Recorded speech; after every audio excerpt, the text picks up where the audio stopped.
You're very welcome to the Effective Living Series 2025. My name is Apioko. Now you're listening to us on 97.3 City FM and watching us on ChannelOne TV. This year, we've been talking about resetting, how to reset your personal person, yourself, how to reset your finances, how to reset your family, you name it, we are resetting. In week 1, we looked at how to do a personal reset. So you as an individual, as a person, how do you reset yourself? And we had a great time with that. Now in week 2, we're talking about resetting your personal finances.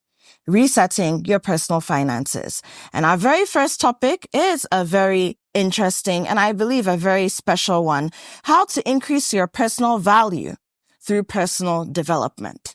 How to increase your personal value through personal development. Now, if you do not develop your personal value as an individual, there will be very little chance for you to make money and to thrive financially. Now, I am not the expert here. My guest today is Tonisha Tagoe. She is the CEO of Apples and Pears and also the creator of the Ladies Entrepreneurship Club, more popularly known as the LEC.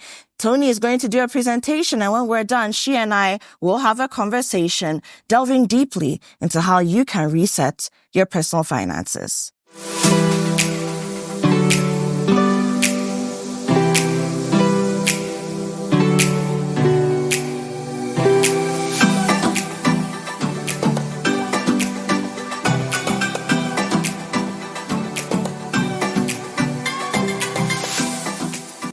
Well, hello everyone. Happy New Year.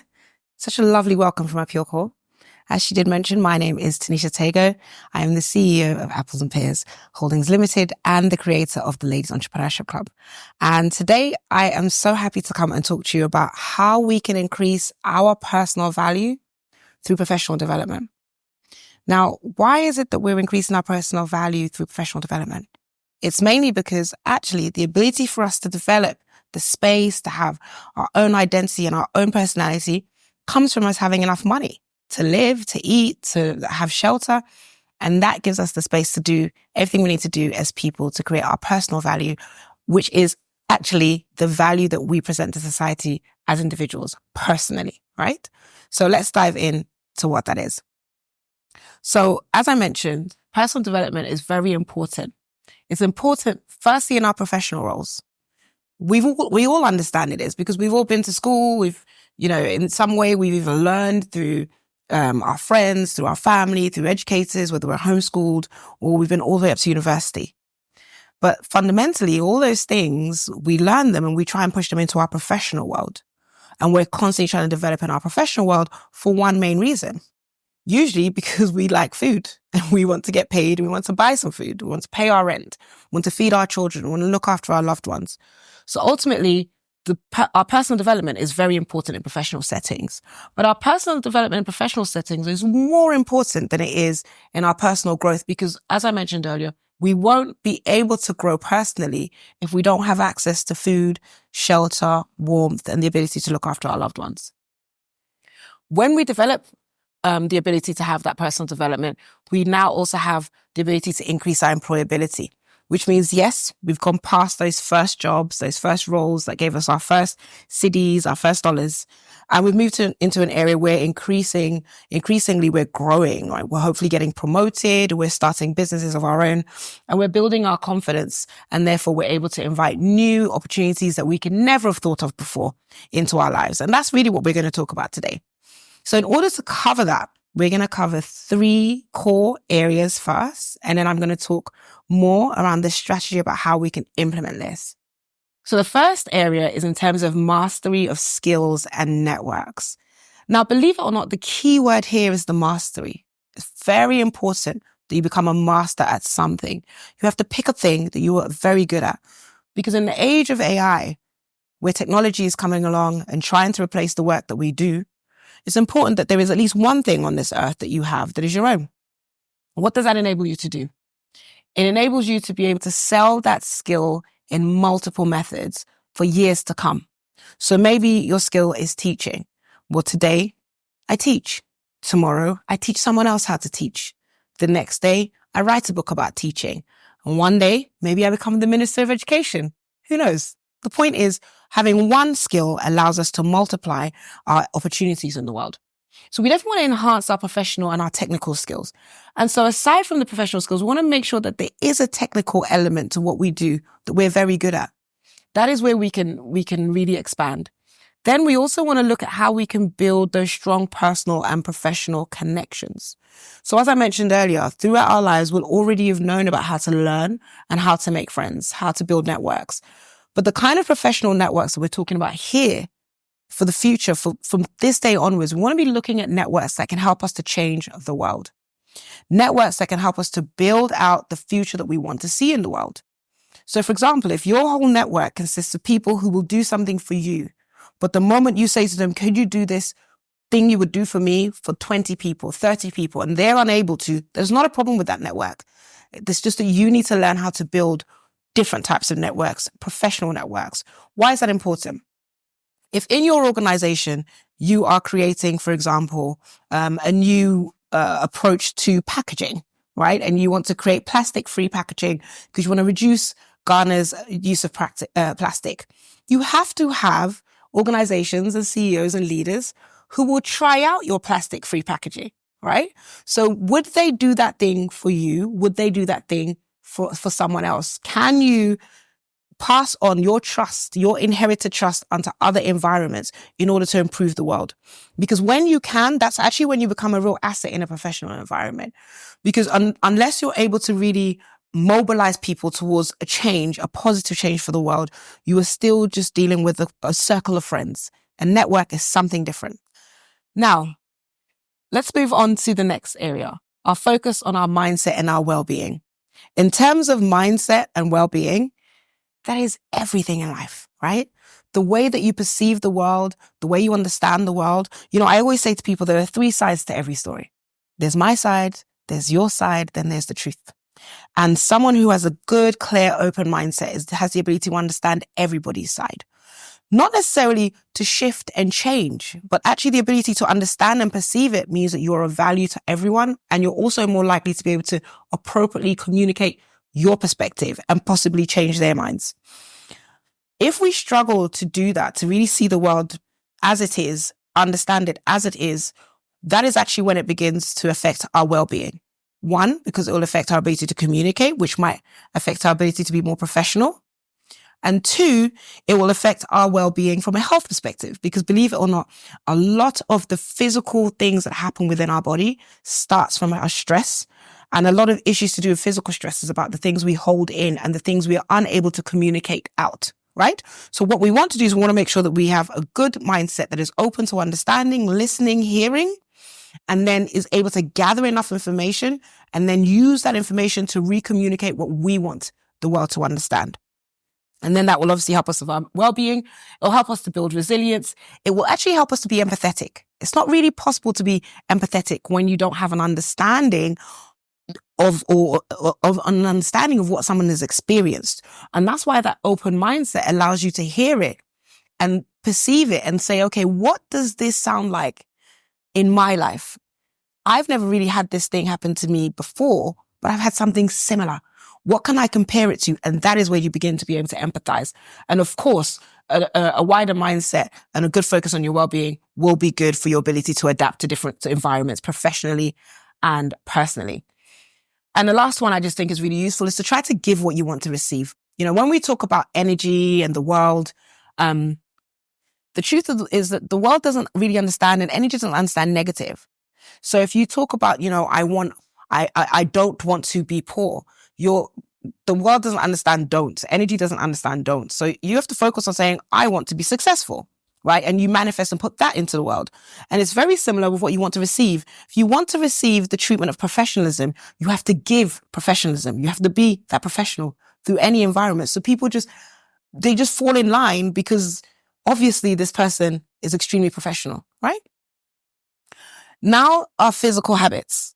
Our physical habits are also very important because obviously this is the body that we're going to use to live the rest of our lives. And as you can see here, I have a focus here in terms of planning for the long term, in terms of the food that we eat, our family, and our finances, our three most important F's. In order to be able to do that, though, we do have to focus on health and fitness and stress management. So what are you actually eating? And when we focus on this, we don't focus on it in terms of what everybody else does. And you'll find that through this presentation, I'm not being very strict and specific about what you should be doing. I'm actually guiding you because you have to focus on this for yourself. So what foods that you eat don't work well for you, but maybe everyone else in the house eats and it's fine for them? Where are you going to improve your physical habits so that you can make sure that you are better for them, so that you can be here for them in the long term? Right. So how do we do all of these things that I've mentioned? These are the tactics. Okay. So firstly, let's talk about how we approach it from a strategic perspective. We definitely want to make sure we set some clear goals. On the screen here, I'm referring to something called SMART goals. But the point of the SMART goals, and you don't necessarily have to know the acronym, what it means is specific. The goal has to be specific. It has to be measurable, has to be achievable, as in you have to be able to do it. It has to be realistic, and it also has to be time bound. So it has to be something about when you will get this done by. We must be willing to learn continuously, not necessarily always about attending courses, reading books, or seeking mentorship, but we must be willing to do some courses, read some books, and seek mentorship in some way. And if you don't like people, you have AI. You can just talk to ChatGPT. Next, we need to think about how we embrace feedback, because it's the feedback that we use to make the decisions on where we need to develop professionally and personally, right? So we need to be able to embrace feedback and use constructive criticism only to improve. So not just criticism. A lot of people like to offer criticism. We can hear it. That's fine. Remember, we are opening our mindsets. We understand other people's perspectives. But if that criticism in itself is not constructive and we cannot find a way to make it constructive, we will have to let that go. And then we want to be able to step out of our comfort zones and engage deeply in activities that challenge us. So to do that, we have to develop skills in time management. We have to prioritize our tasks, eliminate any distractions with music if necessary, and then also balance our work, our learning, and our leisure. We need to start to build the professional brands that we will work with through that process. So for some people, it might be looking at how to express ourselves through art, writing, speaking engagements, networking, and maintaining our authenticity and integrity. And then we need to look at how we will measure that. And probably for a lot of people, it will be through higher earnings. You will see those career opportunities coming up and you'll have better relationships and mental health. So in summary, professional development and personal development are the key to unlocking your full potential. It will enhance your professional growth. It will enhance your relationships and it will enhance your self-confidence because you'll have the money to be able to do those things. So let us start to focus ourselves on setting some clear goals. Let's start to integrate some more lifelong learning, building resilience, and then understand that growth is a journey. Start small, stay consistent, and the results will follow. So thank you very much, everyone. I'm going to join Afioko and we shall dive deeper into this topic.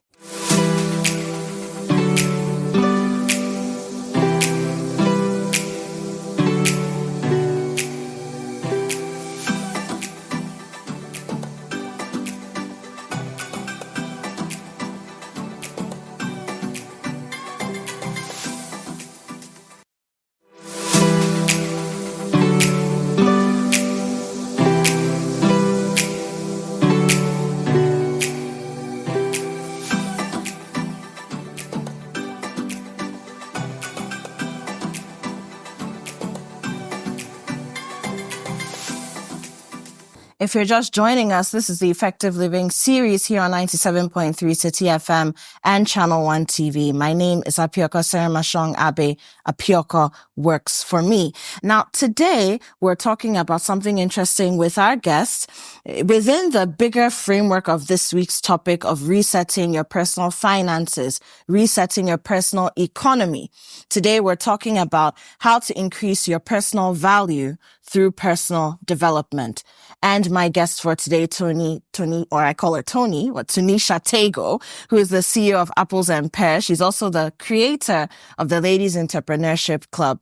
She's been giving us some nuggets on how to go about that. So now we're just going to have a conversation about the wonderful presentation that she's given to us. And then you, I'm hoping, are going to take down the notes so that it's not just I heard it, I watched it, I'm done, but you're actually going to learn and actively increase your personal value through your own personal development. Tony, hello. Hello. That was, amazing and very insightful. Thank you. All right, so I just want us to touch on a few things. There were 3 key areas which you sort of outlined, the pillars, as it were, when it comes to your personal development, but within the context of personal value. See, I use the word context. Yeah. So context is very important. Yes. So let's just outline those 3 key things. Yeah. Once more. So the first one is in terms of mastery. And I focused my attention there in terms of skills and networks. Okay. The reason I focus on skills and networks is because those are the things that really we can master, right? So you can pick a skill. There's a really famous, writer and set of writers that talk about the fact that you need 10,000 hours of effort on one thing to become an expert. So you can pick a skill, you can focus on that. And it's the same thing with networks. Actually, the reason that as people get older, ordinarily, we put them on such a pedestal is because of the power of their network, right? And the power of their network is because after enough time, they've realized that their network was only powerful if they could use it to improve the lives of others. So really, the sooner we just accept that actually our network is not really a network, it's a circle of friends, unless we can use it to transfer, right? So if at Christmas we want to do a giveaway to an orphanage and we can't rally 20 people to do that with us, we don't have a network. We just have some friends. That's how I see it. Interesting perspective. That's how I see it. So a lot of us are walking around with families and friends. Yes. And not necessarily networks. Not the professional so your network networks. is not just your professional network. It's not just for you. No. It's to create impact beyond yourself. Exactly. And in fact, the saying goes, your network is your net worth. Right? So you're not really of value until you have a network that can actually help you to put value into the world. Right? So with well-being and mindset, they're both are linked. When it comes to mindset, the more closed off we are in our mindsets, and especially when you're the kind of person who you look at the world and you ask it why, you look at the world and you ask it, why doesn't it do this for me? You usually end up with a big problem because the world is asking you the same question back. Why aren't you giving me Why aren't you giving me the same thing that you're asking me to give you? So, it's like I say about professionalism. If you go into a workplace and you think to yourself, I should be able to transfer the professionalism from one environment, from my last job to here, you're not thinking with context, like we said. What were the strengths, weaknesses, opportunities, and threats you took into the last job, right? Or in the last environment you were in, even if it was just this afternoon to this evening. And what are the strengths, weaknesses, opportunities, and threats you bring into this particular one? And when you analyze those things, you'll be able to see why it's not transferring. And so that kind of how your mindset that you use to approach the world being really important. It's also really important, of course, then for your well-being. Because the more you feel stressed, you feel disappointed, you feel negative, you feel sad, you feel depressed because of your perception of the world, then of course it affects your well-being as well. So that's the second point. And then the third is about physical health and our physical actions. And it's about everything from just how we could improve. And it's not about, personal training or taking a fast or going on a diet. No, it's what could you do to improve your health for yourself in your context? Because all too often I say to people, I was born first, and I had my son at 16. He's 23 now. So my first wave of life was being born. My second wave of life was having my son. At 26, I decided to go to university. And I had a career in film, but I decided to go to university anyway. And by the time I was 35, I was the dean, right? So I finished, graduated, etc. So that was my next wave. My son also turned 18 around that time. So he's also that wave to do right tertiary, next level of education. He did everything, right? So all of a sudden at 35, these 4 huge waves that pushed me left me. I was no longer a baby. My son was 18, minding his own business. I'd reached the peak that I wanted to reach in my career as an academic. I don't have an interest in being a provost, and I'm not sure how many years I'd want to be a dean over and over. And then that was it. So I had to figure out my own things. And you know what I learned? I realized, actually, I don't really like rice. You were making it because it was something maybe your son liked. I was brought up with you were rice. brought up on it. And then I, of course, gave my son rice. And then until I didn't have to cook his food all the time anymore, I remember walking to the supermarket one day trying to pick which rice I wanted and realizing I don't even want rice. I don't even like rice. Why am I going to buy rice? So when I talk about our health from a personal perspective is, what is it that you really want? What is it that you really like? When you eat certain foods, how does it genuinely make you feel? Right? Because actually the reason I don't like rice is because it doesn't make me feel necessarily great when I finish, not like plantain. Plantain I'll eat every day. So, and I think the more we start to notice those little details about ourselves, the little things, the more we might actually start to notice the patterns between those little things that we don't actually like, but we do because everyone else does, and our health problems. Okay, so Tony, let's go for a break. Speaking about food, we need to pay some bills. Our sponsor here on the Effective Living Series 2025 is Hallmark Cafe. Let's take a message from them and we'll be right back.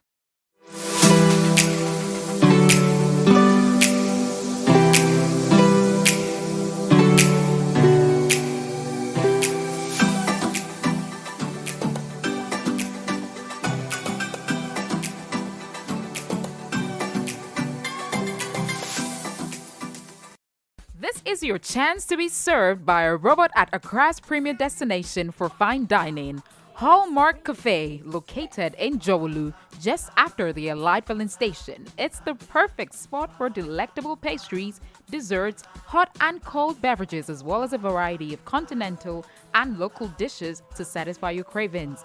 Enjoy convenient staff lunch services, expert kitchen management, and outdoor event hosting. Here, simply press a button and your waitress will be at your table in no time. Visit Hallmark Cafe today and experience the future of fine dining. Call us now at 053-7344-095 to make your reservation. Hallmark Cafe. Delight in every sip and bite.